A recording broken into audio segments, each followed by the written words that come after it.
பிள்ளைகளே, நான் தான் உங்களின் முருகன். என் வரலாறும் என் அருளும் என் போரும் இவை அனைத்தும் உங்களுக்காகவே. சூரபத்மன் என்ற அசுரன் உலகையே அடக்கிக் கொண்டிருந்தான். தேவர்கள் பயந்து என் தந்தை சிவபெருமானை நாடினர்.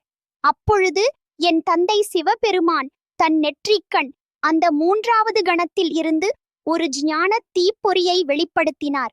அது சாதாரண தீ அல்ல, அது ஞானத்தின் சக்தி, அருளின் தீ, அழிவின் மின்னல். அந்த ஞானத்தீ ஹிமாலய மலை உச்சியை தாண்டி கங்கை ஆற்றில் விழுந்தது. அங்கிருந்து அது 6 பிரகாச கதிர்களாய் ஆனது. அந்த ஒளியை 6 குருமகள்கள் தம் அன்பால் தாய் பாசத்தால் வளர்த்தனர். 6 சிறு பிள்ளைகளாய் பிறந்த நான் பின்னர் தாயாரும் தந்தையும் வந்து தம் அருளால் ஒன்றிணைத்த போது ஆனேன் ஆறுமுகன். அதனால்தான் என்னை ஷண்முகன், கார்த்திகேயன், ஆறுமுக சுவாமி என்று அழைக்கிறீர்கள். என் தாயார் பார்வதி தேவியே தன் அருள் சக்தியை ஒன்றிணைத்து எனக்கு ஒரு வேல் கொடுத்தார். அது சாதாரண ஆயுதமல்ல, அது அருள் நிறைந்த ஒளி, அது ஞானத்தின் சின்னம், அது அஞ்சாமையின் அடையாளம். அந்த வேல் என் கையில் வந்ததும் என் உள்ளத்தில் ஒரு தீபம் போல ஒளி எரிந்தது. அந்த வேலோடுதான் நான் புறப்பட்டேன்.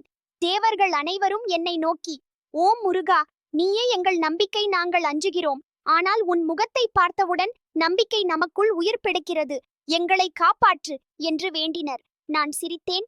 அஞ்ச வேண்டாம், என் வேல் எப்போதும் உங்களை காப்பாற்றும் என்றேன். போர்க்களத்திற்கு புறப்பட்டேன். என் மனதில் அஞ்சாமை மட்டும் இருந்தது. சூரபத்மன் மிக வலிமையானவன். அவனின் படைகள் பெருகி பூமி முழுக்க அதிர்ந்தது. அவனின் சத்தம் வானமே நடுங்க வைத்தது.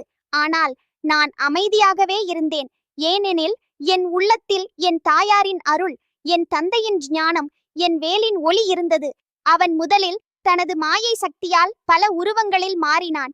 யானை, சிங்கம், பாம்பு, கருடன், ஒவ்வொன்றையும் நான் என் வேலால் வென்றேன். என் 6 முகங்களும் எப்போதும் விழித்திருந்தன. என் கண்கள் எங்கிருந்தாலும் அவனை கண்டன.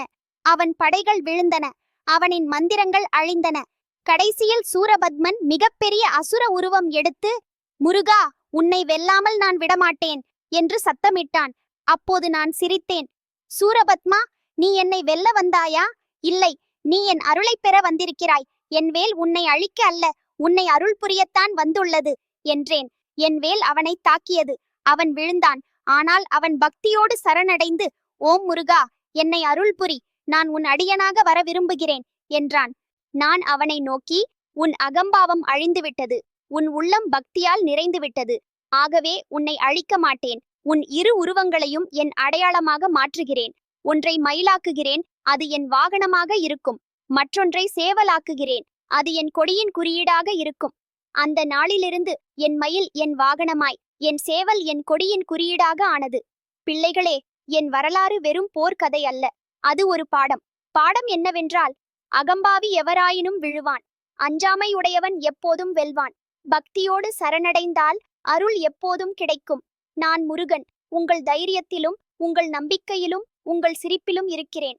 நீங்கள் எப்போதும் என்னை அழைக்க விரும்பினால் வேல் வேல் முருகன் என்று சொல்லுங்கள். அந்த ஒரு சொல் போதும், உங்கள் மனக்கவலை நீங்கும், உங்கள் இதயத்தில் தைரியத்தின் தீப்பொறி எரியும். பிள்ளைகளே, நான் எப்போதும் உங்களோடு இருக்கிறேன். உங்களை காப்பாற்ற, உங்களுக்கு அருள் புரிய.